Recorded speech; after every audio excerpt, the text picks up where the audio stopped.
اے ایمان والو، تم پر روزے فرض کر دیے گئے ہیں جس طرح تم سے پہلے لوگوں پر فرض کیے گئے تھے تاکہ تم متقی ہو جاؤ۔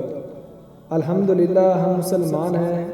اللہ تعالیٰ نے ہمیں ایمان کی دولت سے نوازا ہے، اور اللہ تعالیٰ کو روزے اتنے پیارے ہیں، اتنے محبوب ہیں کہ اللہ تعالیٰ نے اپنے پیارے کلام میں ارشاد فرما دیا، یا ایھا الذین آمنوا کتب علیکم الصیام کما کتب علی الذین من قبلکم لعلکم تتقون، کہ اے ایمان والو، تم پر روزے فرض کر دیے گئے ہیں جس طرح تم سے پہلے لوگوں پر فرض کیے گئے تھے۔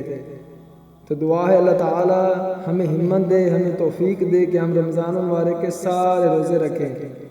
اور اگر آپ اس چینل پر نیو ہیں تو پلیز اس چینل کو سبسکرائب کر دیں، لائک کر دیں، اور ایک اپنی طرح پیارا سا خوبصورت اور بیوٹیفل ایک کمنٹس بھی کر دیں، تاکہ ہر آنے والے نیو اسلامی ویڈیو یا اسلامی اپڈیٹس آپ تک بآسانی آ سکے۔ اب آپ حافظ خالد کو دیں اجازت، اپنا خیال رکھیے گا اور مجھے ناچیز کو اپنی دعاؤں میں یاد رکھیے گا۔ اللہ حافظ۔